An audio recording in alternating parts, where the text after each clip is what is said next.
to give you all an extension so that you can cruise up your work. And in case you have any questions, you can get a chance to discuss them before you present. Remember, the presentation carries a weight of 15 marks, which is a lot of marks, and it's very important to start earning those marks as early as the first assessment. So we're going to start on our new topic today, and we will pick up from there.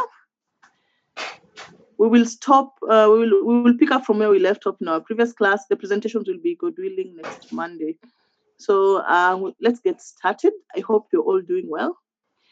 In case of anything, please, I encourage you first and foremost to unmute yourself and speak to me. If you are unable because of a challenge with your speaker, you're also invited to write a chat message and I'll be able to see it.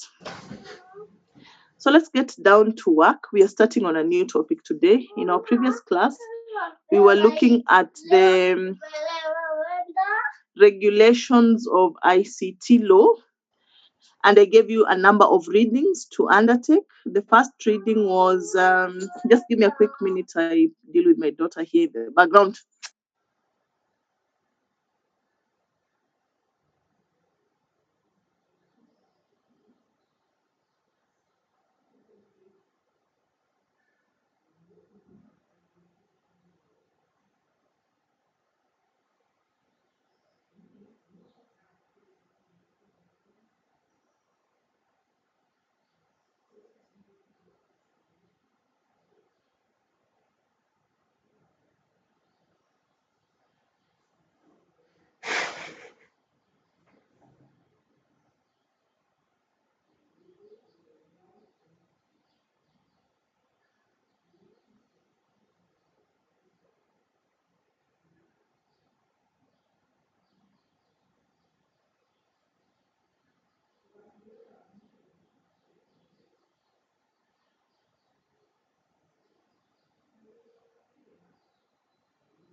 So in our previous class, we were learning about sources, regulations of ICT, and we looked at specific ICT laws, starting off with the Kenya Communications Act, Kenya Information and Communications Act, and then we went ahead and started off on, I think there were a few statutes that we were to finish off, but I will just go through them very quickly and start on a new topic because you're a little bit behind. Right. So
So we sorry about that. It is a challenge of working from home. It's never the same as working in an office, so you might have to attend to one or two issues. But we were looking at regulations of ICT in Kenya. So far, we have looked at specifically the Kenya Information and Communications Act. We went through the different areas that are regulated under this act. We mentioned the Communications Authority and the functions, governance structure of the Communications Authority, other thematic areas that are regulated under this legislation, including broadcasting, postal services. Then we moved to specifically Access to Information Act. When we were here at Access to Information Act, we learned about the Office of the Ombudsman. The Office of the Ombudsman, another terminology for that, Ombudsman is a Norwegian term, I think. If not Norwegian, Denmark, one of those Scandinavian countries. That an ombudsman is sort of like a council of elder who intermediates between parties and tries to find a solution. So this has come to be known as the Office of the Ombudsman. So, or the Commission on Administrative Justice. It is the one that has been tasked with the implementation of Access to Information Act number 13 of 2018. In pursuance of this, it performs several functions. For instance, it's the one that you report to when you've asked for information and that information is not being conveyed as timely as you wish.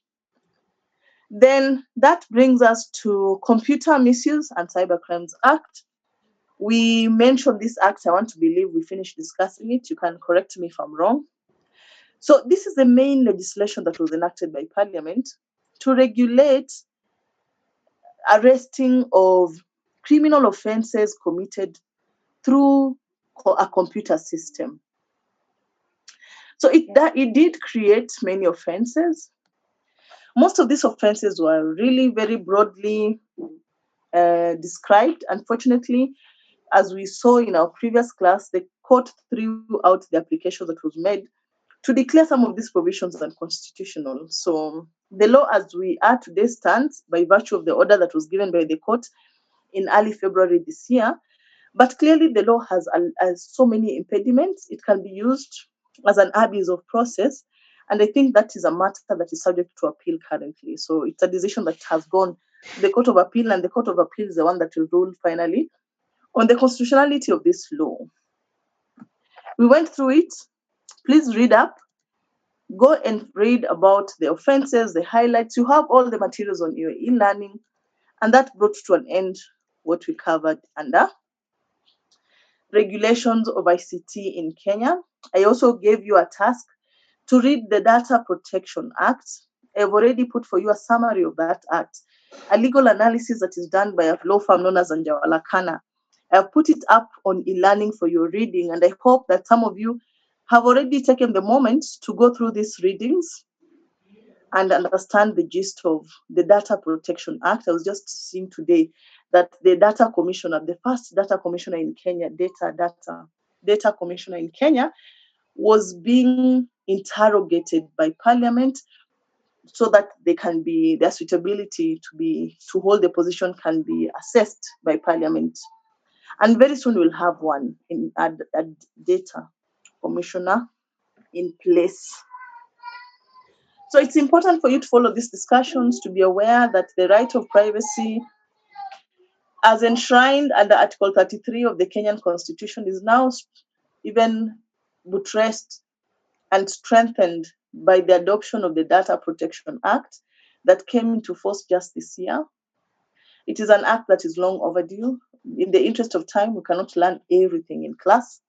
I trust you are good readers, and if you have any questions, you can come back to me with those questions. So for today, from here on, I'm going to start you on a new topic. The topic we're going to start on is known as the law of contracts.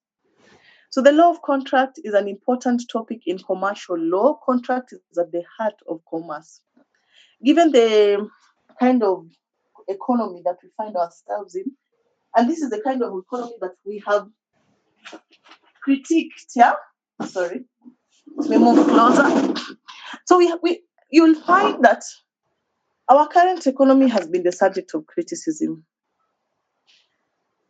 because we have always looked at many aspects of colonization.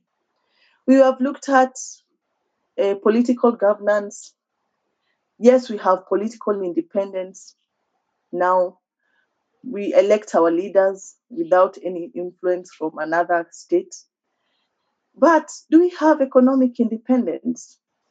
Did we participate in creating the current economy that subsists the world over that has led to such a repression of Africa? Okay, because we are looked at as extractive. Extractive means the best you can do is to export raw materials, and raw materials are really devalued. Instead, those who import finished goods import them at a higher price, and it's an economy that we are really questioning its dynamics. But that is the economy we find ourselves in, a highly capitalistic economy that is controlled by some powers in the world, and it's either you play their ball game or you suffer poverty. So because of the kind of capitalistic economy that we subsist in, we have to purchase most of the things that we need. Hardly do we have subsistence production. Maybe subsistence production is still going on in my village in Bondo. But in other parts of the country, especially more developed parts of the country, you find that subsistence production has died. How many people really produce the milk that they use for their tea, grow the vegetables that they eat, grow the maize that they use to make ugali. So you find that the world is so commercialized to an extent that it's worrying. So at the end of the day, you find that you need money a lot to purchase most of the things you need for your basic needs, because we know our basic needs are food, shelter, and clothing. And we find ourselves that we have to buy all these things and we cannot even produce it, or we don't have capacity to subsistently produce it. Okay? So that is the kind of world we are surviving on now. And as such, contract becomes very important. The law of contract becomes vital because with every purchase you make, you enter into a contract. For you to earn a living, you must sign a contract somewhere. Most of you here, once you graduate, you'll be signing contracts of employment. Your employers will be giving you those contracts to sign, stating how much they'll pay you, what your duties are. When you want to buy your first car, okay, for those of you who have not been bought for cars by your parents, and you want to buy your first car out of money that you've earned, then what happens? You have to go get a loan, perhaps, because buying a car is expensive. Not most people can raise that income at a go. So you want to buy a car, you find yourself you have to pay to take a loan, and then there you are signing a loan agreement with the bank. You want to do an investment here and there, you have to take a loan. There you find yourself signing a loan agreement. You have your car, need to take out insurance. There you are signing an insurance policy. All these things is matters contract. So it's all contractual, one deal after the other, buying, selling what you services, buying goods. So that is how we are. And in fact, if you look at the economy, it's so skewed because the person who should be gaining more than anyone else is the producer. I think a farmer must get value for their money, because if the farmer did not plant, we will not have what to eat. Yet the farmer gets the lowest of the lowest payment, perhaps because they cannot take their products to the market. So those are challenges with capitalism, and just so we're in a capitalistic world, contract becomes very important. What then is a contract? What is a contract? Let's come to the definition of a contract. I want to hear from you. What do you think? How do we define a contract? Very quickly. What is the definition of a contract?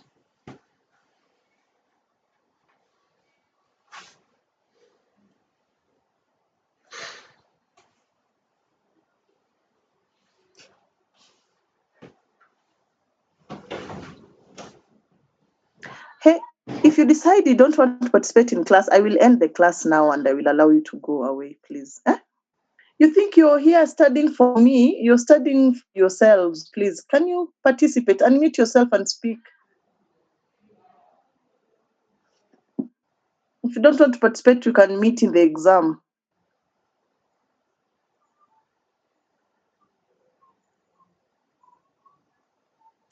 Peter, an agreement between two or more parties with conditions to be met. A document that binds the relationship between an employer and an employee. I want to hear your voices. Peter, unmute yourself and explain. Hassan, please unmute yourself. Unmute yourself. Speak to me. We can't unmute ourselves. Oh, why? Oh, no. Why is that? Is it the settings? Please let me check that out very quickly because it's very lonely speaking to yourself in the computer, and to learn the participants can't unmute themselves. Well, mute participants upon entry. I think that is allow participants to rename themselves. Please try now and unmute yourself and see if it works. I've tweaked with the settings. I'm hoping that should do it. Are you able to unmute now, please?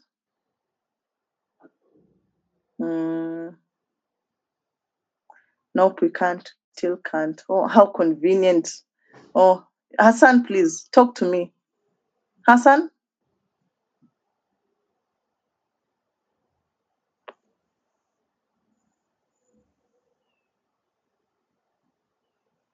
Okay, mute.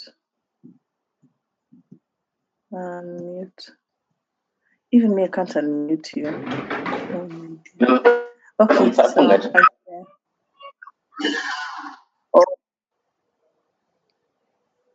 at least you can mute. Please go ahead and share with me your thoughts on what you think a contract is.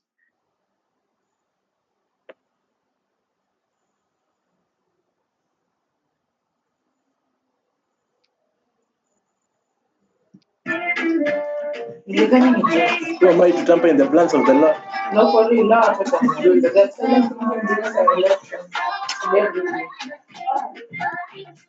Hiyo ndio tunafanya job clearance Bagamoyo tutapata au nikipenda kama yaani warani wanasema kwa huyu Kenyatta kazi yao kula kwa US. Bora angekuwa hapo. What's matter, babe? So I took the opportunity to go through it. And I went to the text messages first. Nothing in the text messages. Went to Facebook Messenger.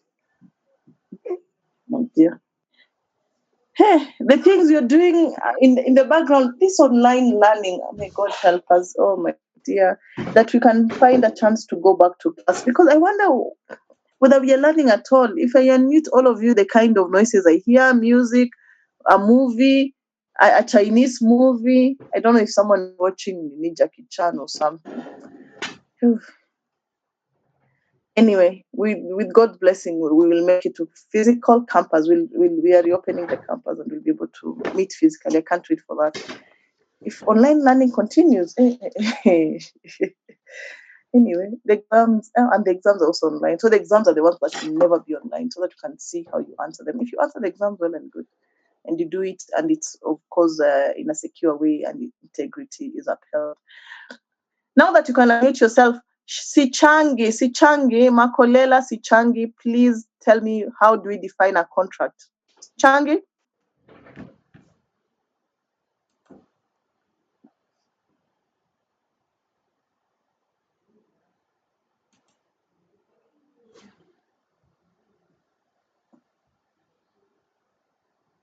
Oh, the settings changed again. Oh, okay. Well, all right. All right, please allow me to I would like to, okay, thanks for that feedback, Sichangi. I see you can't unmute yourselves, but I'm going to change that right now. I just don't want to waste time. I will teach you. We will contribute by text. Then after the break, I will have all the time when you're having a break to tweak the settings in the main account and see if there's something that I can do about that. So for now, let's just continue in the interest of time, okay? There were a few texts here and there about what a contract is from Peter. Peter, thank you for that contribution. Hassan, thank you. Is an agreement between two or more parties with conditions to be met. A document that binds the relationship between an employer and an employee, okay, particularly for an employment contract. Then an agreement, especially one concerning employment, sales, or tenancy, that is intended to be enforceable by law. written and written agreement between two or more parties, a legally binding document between two parties. Thank you so much for that contribution. And this last one from Nicole of a legally binding agreement between two parties is exactly what a contract is. It's very correct. So that is what a contract is, what Nicole has told us right there, that a contract is a legally binding agreement made by two or more parties. A legally binding agreement.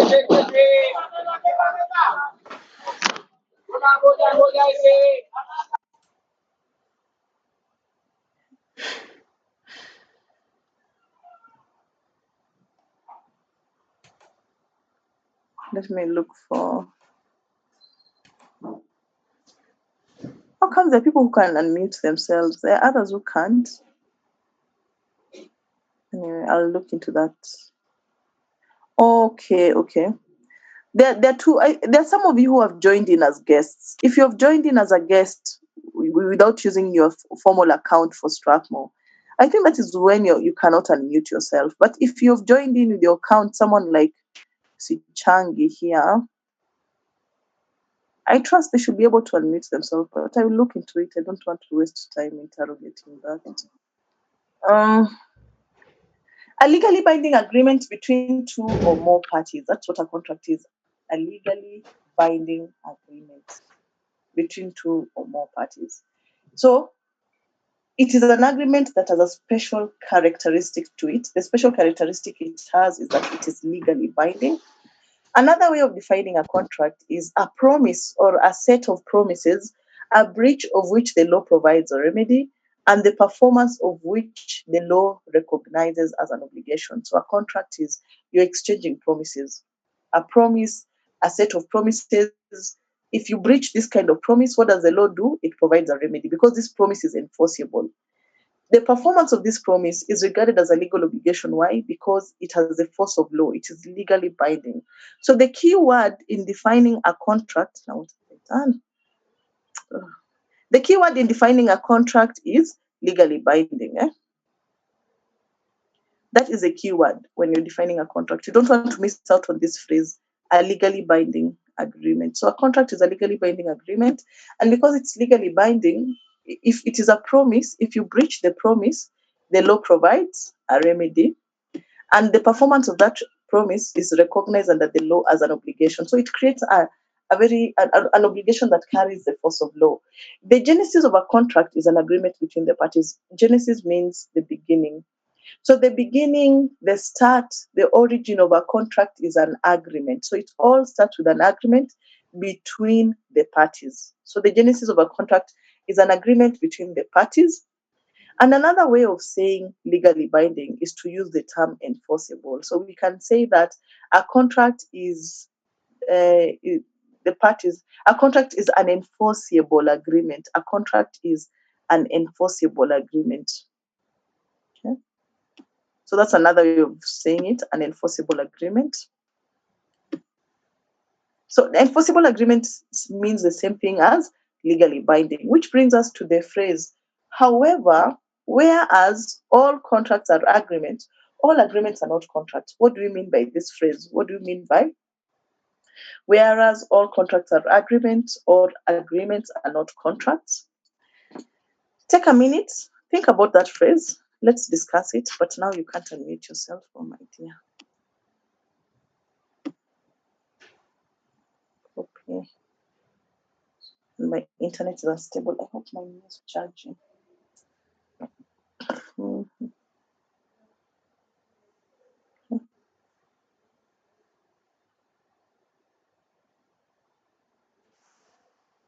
I want to share a whiteboard with all of you. And you want to look at this particular phrase here.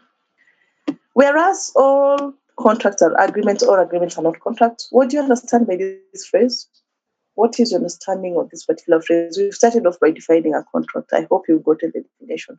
So from that definition, we have this phrase. And this phrase, I can bring it to you in the exam, and I tell you, I put this word, discuss, and I put this marks. So how will you earn this 20 marks? Whereas all contracts are agreements, all agreements are not contracts. Discuss 20 marks. How will you earn that 20 marks?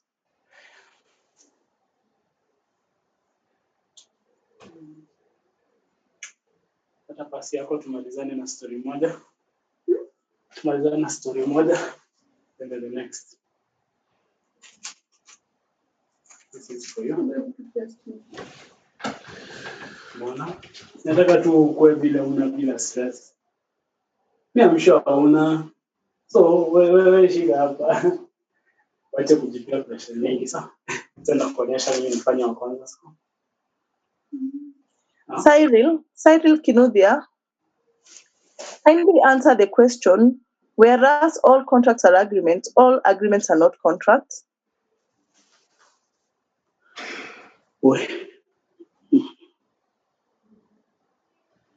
Excuse me, Cyril, I will remove you from my class. Don't unmute yourself and I'm talking to you. Unmute yourself the way you had and answer my questions, please.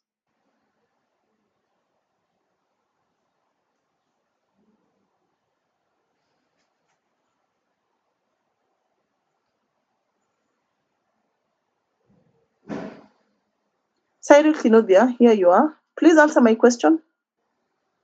What do you mean by this phrase? Okay, so the question it asked was how will you answer? So I will actually start by explaining what agreements are and then what contracts are. And then after that now is whereby a contract is something that is recognized by the law. So agreements can be lawful or cannot be recognized. So contracts are fully recognized by the law. So Cyril, thank you. But how have we just defined a contract? What have we said the definition of a contract is? I have entered the class later. I was not there when you have explained the definition. All right. Thanks for your attempt. Anyone else? Cyril, how comes you can unmute yourself and your colleagues can't unmute themselves? I don't know. Oh, yeah. I know what happens. You join. What time did you join the class, Cyril? Just now? Yeah, like 5 minutes ago. That's why you can unmute yourself. So for everyone to be able to unmute themselves, I will have to end this class and we rejoin again. I will end it during the break, not now. And then you can join. Please join with your university account. I wonder why some of you are joining as guests. Under the instruction of the university, I'm supposed to throw out any guests. We've not invited any guests. We don't have a party here in class. They are just the owners of the class which will be coming in. Thanks, Cyril. So Cyril has touched on it a bit. Let me look at what you've written in the chat so that we can close up on this argument. I think I should start by defining both agreements and contracts. Thank you. And Isaac is gone. Motanya. Yes, Motanya, though I see you're not in class anymore. Then some silent characteristics of contracts such as enforceability or legally binding are not necessarily characteristics of an ordinary agreement. There's a hint there, I think for a contract to be considered binding, it must give rise to a legal obligation, agreement, room. So you all have an idea, so we can just make that idea and blow into it and bring it to 20 marks. And so the first thing you need to understand, is there a difference between a contract and an agreement? Because we have defined a contract as a legally binding agreement between two parties. So is there a difference? This question is asking you sort of to explain the differences between a contract and an agreement. So I'm going to start off by clarifying that an agreement is legally binding. An agreement is legally binding between parties. An agreement is legally binding between parties. So what makes it? What makes an agreement legally binding? What makes an agreement legally binding?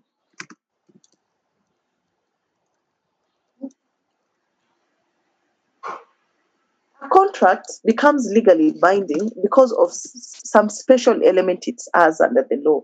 So we call it essential element of a contract. We have the essential elements of a contract that makes it legally binding. These essential elements of a contract are as follows. We have essential elements of a contract that make it legally binding.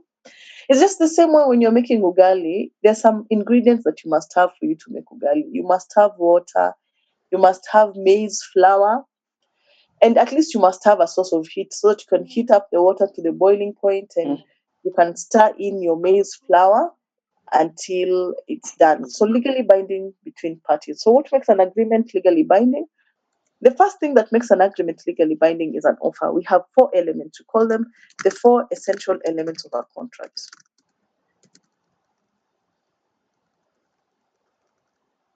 The first one is offer. The second one is acceptance. The third one is consideration. The fourth one is intention to create legal relations.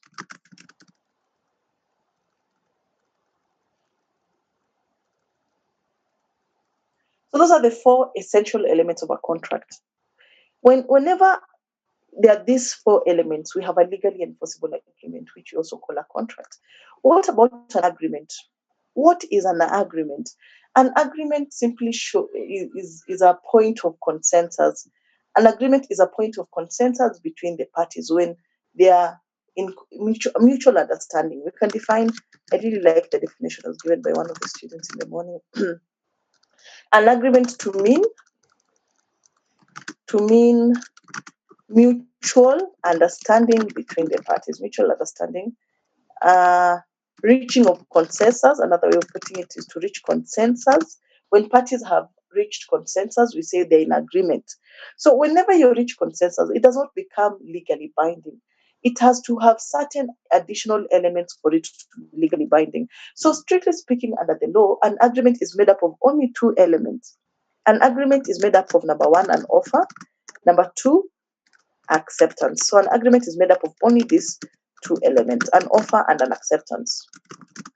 Offer and acceptance gives us an agreement. If we were to express this in arithmetic terms, we will say that a contract equals offer plus acceptance plus consideration plus intention to create legal relations. Intention to create legal relations.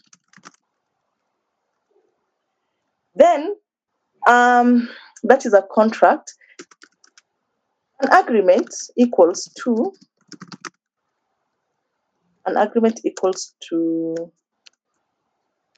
offer plus acceptance. An agreement equals to offer plus acceptance. Therefore, contract equals to, a contract can also be equated to an agreement plus consideration plus intention to create legal relations. So please write these elements down and recite them tonight and every other night until you do these exams. You need to know these elements at the tip of your fingers, the way you know all your 2 names. So, a contract, what makes it legally binding? The 4 essential elements of a contract: offer, acceptance, consideration, intention to create legal relations. And then what is an agreement? Then an agreement is simply mutual understanding, reaching of consensus, and it is marked by 2 elements only, offer and acceptance. So if you are to say, we can say that there's always an agreement in a contract, but there is necessarily no contract in an agreement. Okay? In an agreement, there's necessarily no contract. It can only be a contract as long as you can show it has the other 2 elements, which is consideration and intention to create legal relations. And this is the purpose of our class today. I want us to learn all these 4 essential elements so that if I ask you this question, you'll be able to earn these marks and much more, and you'll be able to apply that knowledge. Contract is based on law. I was just thinking to be brief. No, signatures is not. If money, let me take your comments one by one. Oh, that's fine. I believe that could be true, not okay. So I think if money is involved, if money is involved, I don't know what you're talking about, Brian. JSA Junior, signature is not an essential element of a contract. You can't form a contract without there being a mutual Let me get back agreement. to class I think we have made that clear that in every contract there's an agreement, meaning in every contract there's an agreement, but there's much more than an agreement. In addition to an agreement, we must also have consideration and we must also have intention to create legal relations for us to have an enforceable agreement at law. A contract is based on law, not quite, it is based on law. It's just that it is enforceable. It is enforceable by law. Okay? It is enforceable by law. It is enforceable by law because of the law of contract, which guides us to the use of English common law, which stipulates the four essential elements of a contract and say when these essential elements are met, then it is enforceable by law. Can you elaborate on the consideration segment? We are going to learn each section. We're going to start from offer and then we'll come to consideration. So Brian, be patient. We will come to what consideration is, but just to give you a quick response to your query, consideration, we usually define it as the price of the promise. The price of the promise. But please don't confuse this price with money. The price does not have to be in monetary terms, okay? As I define it as the price of the promise, I need to give you a caveat that the price does not have to be expressed in monetary terms, does not have to be expressed in monetary terms. It can be a service one is rendering. So the price or the bargain element of a contract. Another way we define consideration is the bargain element of a contract, and we'll come and discuss it in detail. Bargain element of a contract. So we'll go back to our slides. We have a long way to go. I can see from my clock, which is not correct. My computer doesn't have the correct time. So for my phone, it is 3. So we have a long way to learn. So let's get started immediately.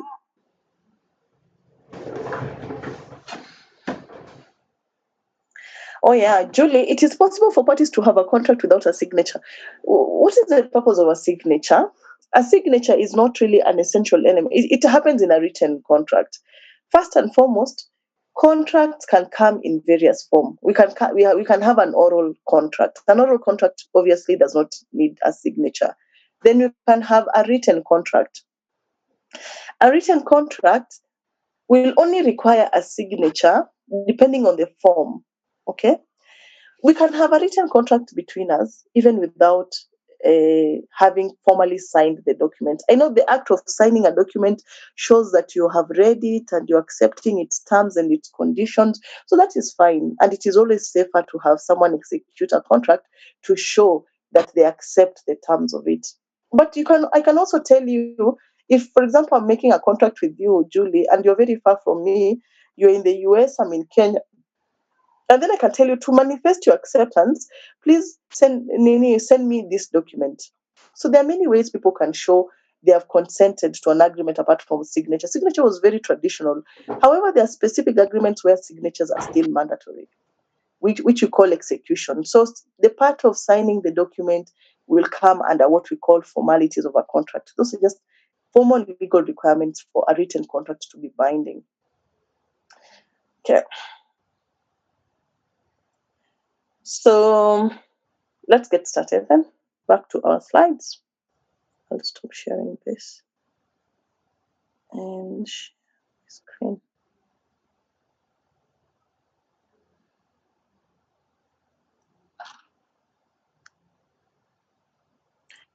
The 4 essential elements of a contract, we have already discussed them. These elements make an agreement legally enforceable. The first one is an offer. The second one, acceptance, consideration, intention to create legal relations. So creation of a contract comes into existence when an offer by one party is unequivocally accepted by another and both parties have the requisite capacity. There's something called capacity. It's not one of the essential elements of a contract, but it is a very important requirement. That it is a prerequisite. A prerequisite is that a condition that must be met before even parties get into that part of contracting. That whenever you're entering into a contract, you must ensure the parties have capacity to enter into a contract. As you'll see, it has to do with age and it has to do with mental element. We'll come and discuss it. Some consideration must pass, and the parties must have intended their dealings to give rise to a legally binding agreement. The purpose of the agreement must be legal. Any necessary formalities, like for example, if there's requirement of execution, as Julia has pointed out, must be complied with. So those are legal formalities. But when it comes to what makes a contract valid, these four elements are the ones we call the four essential elements of a contract. We'll start with the first one, an offer. What is an offer? The simple definition of an offer is an equivocal manifestation by one party of its intention to contract with another. An equivocal manifestation by one party of its intention to contract with another. So that's the definition of an offer. So the party manifesting the intention is the offerer. The party manifesting the intention is the offerer, and the party to whom it is manifested is the offeree. It can also be defined. Osborne Concise Law Dictionary defines a contract, an offer. So let's just go through it bit by bit. I think I'm hurrying you because I'm thirsty. Let me get my bottle of water. Okay. Oh, my God. Let's go.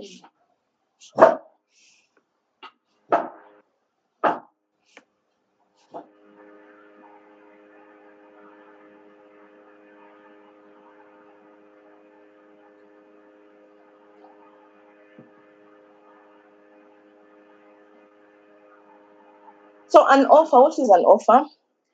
An equivocal, what do you mean by that word, an equivocal? Anyone with an idea, class? What do you mean by an equivocal?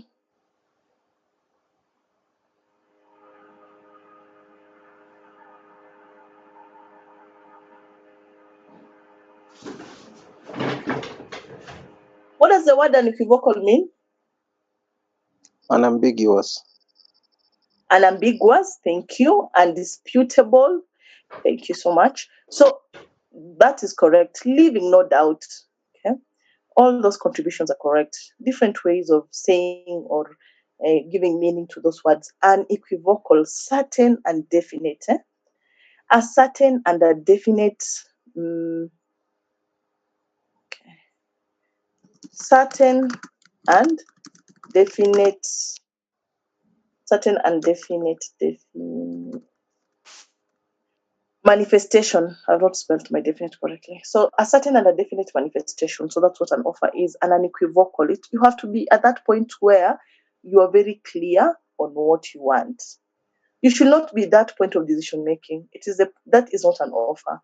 An offer comes at the point when the decision has been made and you're very clear, I want this item. For example, this morning when you went to the shop to buy milk, you're very clear that I want a glass of, I want milk.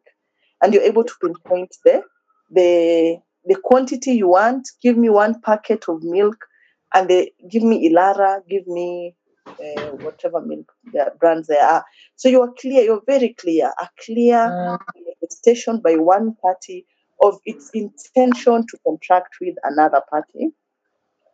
The party manifesting the intention is the offerer, and the party to whom it is manifested is the offeree. So we have the offerer, the party manifesting the intention.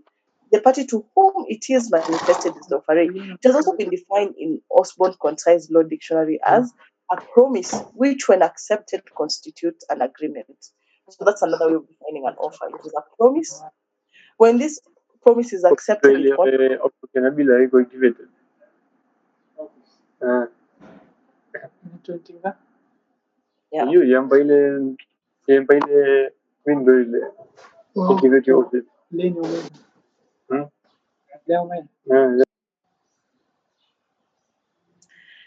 Okay. A promise which, when accepted, constitutes an agreement. Now the second part of our discussion is, after defining, we want to look at the legal rules that are applicable in making an offer. There are a number of legal rules that are applicable in making an offer, and we're going to go through them. The first rule, as developed under the principles of common law, is that an offer can be oral, written, or implied from the conduct of the offerer. So these are the various modes through which you can make this manifestation. You can speak to someone verbally If in you their want to take my presence plate and for me to the place kitchen, an order for an item or request them to offer certain services. That is oral. When you're calling for supplies, when you're giving an order, that is oral, verbally. You can do it in writing. Most of the time, for very serious types of agreements, you have to make a written application. For instance, if you want to do what? Open a bank account. I wanted to say to open a bank account, you always have to go to the bank and make an offer for them to give you an account. But nowadays, you can do it through these apps that are very common. So you can find you can do it through an app. But even if you do it through an app, I think you'll be required to go to the bank to validate your signature and to validate. Or latest. Yeah, let's just say. So if you check the tracker and she says you're not in KU and you told her, oh, you have this To be discussion. clear, intention to contract is not the same as the intention content of the contract, right? Or intention to contract is just like you know, it's it's not the same thing as the intention to create legal relations. It's different. I'm just using the intention there to define an offer, Brian. every day. It's not the same. I hope that You helps. said you've gone to school. So an offer may be oral, written, implied, even conduct. We can make an offer by conduct. I wonder sometimes when we go to places where we live. You know, when you live in a place, you need to be very friendly with two people. You have to be very friendly with the lady who is selling vegetables or the man who is selling vegetables in a kiosk close to you, Mama Mboga or Baba Mboga or the person selling. You need to know them because you can be very broke and you don't have money to buy vegetables. And at least if they know you and you're credit worthy, you can go there and negotiate that they give you skuma ya kumi, you go and cook and you'll pay. The same with the shopkeeper. Shopkeeper is someone important because you might need credit from a shopkeeper. So what happens is, for example, if you're used to the shopkeeper and you're coming into your house and you stop by there, you're very thirsty, you're hungry, you go to the fridge, this one that they are supplied with by Coca-Cola, and you get out a cold soda and you drink it. After drinking that soda, there's an expectation you create that you're going to pay for it. You might not even have asked for it, you just went, served yourself, and drank it. But that means you're making an offer by conduct. By your conduct of drinking this soda, you are giving a manifestation that you want to enter into a contract, to enter into a contractual relationship. Now, rule number 2, it must be communicated to the intended offeree or offerees. That's another important rule, that an offer must be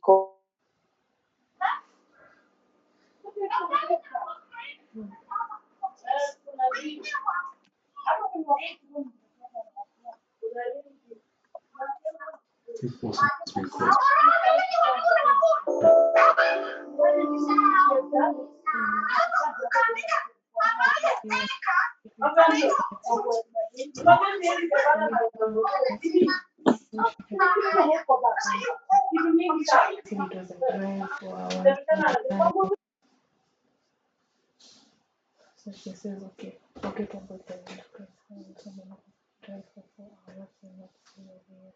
Oh, okay. Because the windscreen, the guy had explained it to people, so this mic.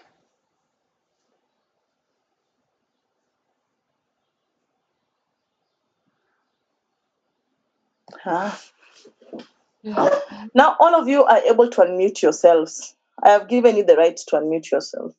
So please, I prefer that you speak to me first before I chat. Okay, I saw where I went wrong with that. Hey, tell me, where were we? I was thrown out of the meeting, so very quickly, let's continue from where we stopped. Share.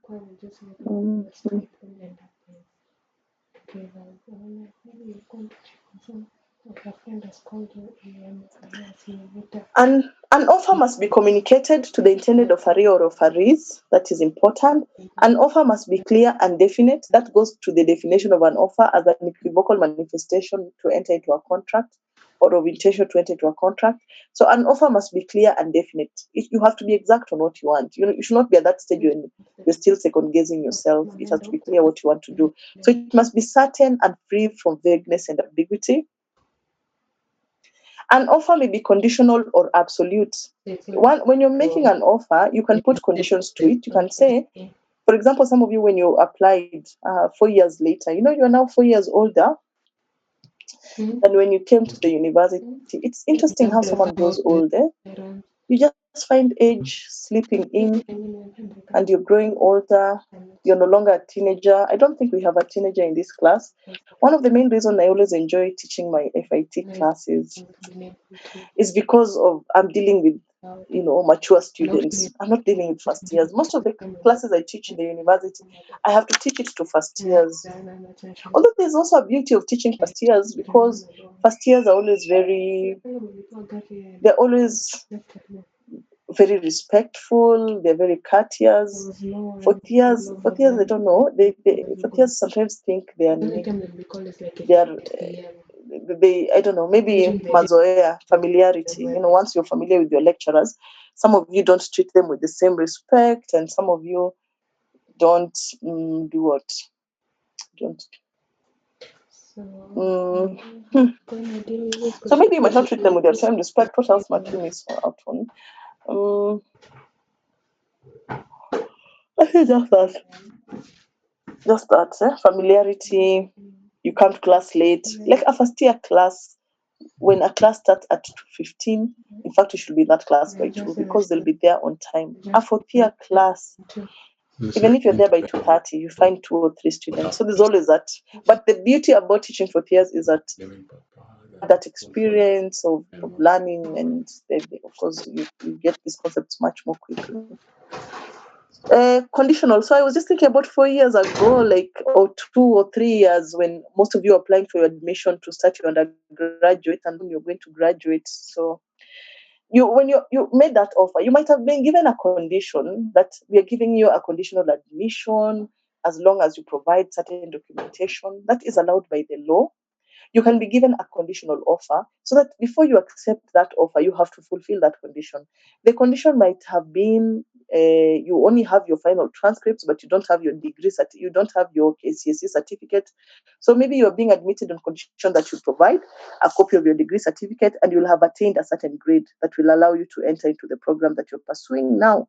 So it may be conditional or absolute. An absolute offer is the one that does not come with any conditions attached. So the offerer may prescribe conditions to be fulfilled by the offeree. The correct word there is offeree. The offerer may prescribe conditions to be fulfilled by the offeree for an agreement to arise between them. The offerer may prescribe the duration the offer is to remain open for acceptance. That's another rule. If you can give someone 2 weeks within which to accept, when you're making them an offer, and this is very important. Even me today, when after teaching my class, there's an offer, I wanted to know, and you need to always make sure you have accepted within that duration. You can find that you've been given a very good offer, maybe an offer of employment, an opportunity, but because you delayed, and because you delayed in accepting that offer, it passes you. So it's always good to understand, is there a duration within which I can accept this offer? So if I'm the offerer, I'm the one making an offer to you, the law gives me the liberty to either prescribe a duration within which you can accept this offer. And if I do not prescribe a duration within which you can accept this offer, then you should know that you should accept it within a reasonable time, either within the duration I've given you or within a reasonable time. So however, the offeree is free to revoke or withdraw his offer at any time before such duration lapses. The offerer may prescribe the method of communication of acceptance by the offeree. So you can also tell the offeree, when you're communicating acceptance, please fill out this form, make this phone, call this number, write an email to this email address with this reference. So you may prescribe the method of communication of acceptance by the offeree. And finally, an offer may be general or specific. A general offer is the one that has been made to the public at large. A specific offer is one that is directed to a particular person. So it may be general or specific. It may be directed to a particular person, a class of persons, or the public at large, like in the case of Khalil versus Kabolic Smokeball and Company. So what is this case? I want you to note the case of Khalil versus Kabolic Smokeball. You need to read it for purposes of, this is a mandatory reading. If you look at your e-learning, you'll find that I have already, if you look at your e-learning, you'll find that I've already uploaded for you the full case. Please take a minute and read it. Not even a minute, you'll need like 1 hour because it's 10 pages. Take 1 hour, read the case. I have put two things, the full case and then the case brief. I've put the case brief to tease your buds, to just give you a summary of what the case is about. Then I've put the full case so that you can see how, even it will give you a chance to see how many judgments are usually written. It is a very old case of 18 something. But those principles of common law that applied then for making of contracts are the ones that are applied to date in our country and even in England. So those we are still rely on these principles of common law, and the case remains as relevant. The principles that were decided in these cases have not been overturned. Hence, their relevance stands. So in the case of, please read this case, you'll be able to see some of these rules at play. For example, making an offer to the general public or to a specific person, and then the issue of accepting an offer by conduct, which you're going to learn shortly. So these are I hope from here on, you can be able to define an offer clearly. Then you'll be able to explain very simply. These are very simplified rules. I was teaching you as law students, one rule, I will have given you like 10 cases per principle. And then I will have gone into much more detail about offers, the postal rule, matter of accepting, withdrawing offers. So there are many nitty-gritties that have shed off because you're not close to this. As long as you've understood the overarching principle, that is the goal that I want to achieve. So those rules are clear for you to see. You can go back and revise them. And here on, I want to invite you to this concept of invitation to treat. Invitation to treat. This is a mere invitation by a party to another or others to make an offer or a bargain. So it is invitation to treat is a concept under the law of contract that is related to an offer. That's why we are learning it under the umbrella of an offer as one of the elements of a contract. So for invitation to treat, I know when you talk of a treat, you're thinking of chocolates or sweets or a treat, but this is not what we are talking about here, though it has a correlation a little bit. So an invitation to treat is a mere invitation by a party to another or others to make an offer or a bargain. A mere invitation by a party to another or others to make an offer or a bargain. So instead of making an offer to party A, I'm the one inviting them to make an offer to me. I want you to think of that scenario. So I'm the one who ends up inviting them to make an offer by creating in law a scenario which we call an invitation to treat. A mere invitation by one party to another or others to make an offer or bargain. The invitee becomes the offerer and the inviter becomes the offeree. So a positive response to an invitation to treat leads us to an offer. A positive response to an invitation to treat is an offer. So can the class try and think of situations that might amount to an invitation to treat? Please unmute yourself and give me examples of instances where instead of making an offer to an individual, what is happening mimics an invitation to treat. We are inviting them to make an offer to us. Can you please give me examples? When you say a tender, Hmm? let's say like a government tender where they advertise, then they tell people to Yeah. Yes, Blaze Papa. Oh my dear, I like your names. Blaze Papa. Blaze, tell me about your name, Papa. Is that your formal name, Blaze Papa? Yes, it is. Oh, okay. Interesting. So thanks, Blaze. Exactly. So a tender, when you read an advertisement inviting for tenders, don't interpret it as an offer. That is not at law an offer. Under the law, such an advertisement or advertisement, we interpret it as an offer. We interpret it as an invitation to treat. And when you make your own application, that is when you make an offer. So good example. Thank you, Blaze. I hope you're noting it down. I hope you're making it note. I've heard some of you are in a matatu, others are watching a movie, others are listening to music, others are cooking. Some of you I don't know, maybe you're in the market selling products. Who knows where you are? But wherever you are, I hope you have your notebook. It is not just enough to listen. Okay? When you listen, when you write something down, it helps you with understanding that issue. Let me tell you a short, very very short story because of time. This time I was teaching a class, and a student came to my class, and I was teaching, and they were not writing anything. They were not writing at all. So there I am speaking and speaking, and they're just staring at me, and they were sitting at the back. So I got so irritated, and at some point I stopped teaching, and I asked the student to explain to me why they are not writing. So when they asked the student to explain to me why they're not writing, and the student, this was a first year student, I tell you also have certain category of first year students. Okay, the student told me, no, I'm not writing because I prefer listening to what you're saying than also listening and writing, and I have the slides. So that's what the students told me. And I unfortunately, I told the student if they not write notes, I will not accept them in my class. That I require for them to write notes. So the student, and I requested the colleagues who were sitting next to the student to give them foolscaps and a pen and to start writing on. So she started writing with a pencil, and I told her, no, I will not allow you to write with a pencil.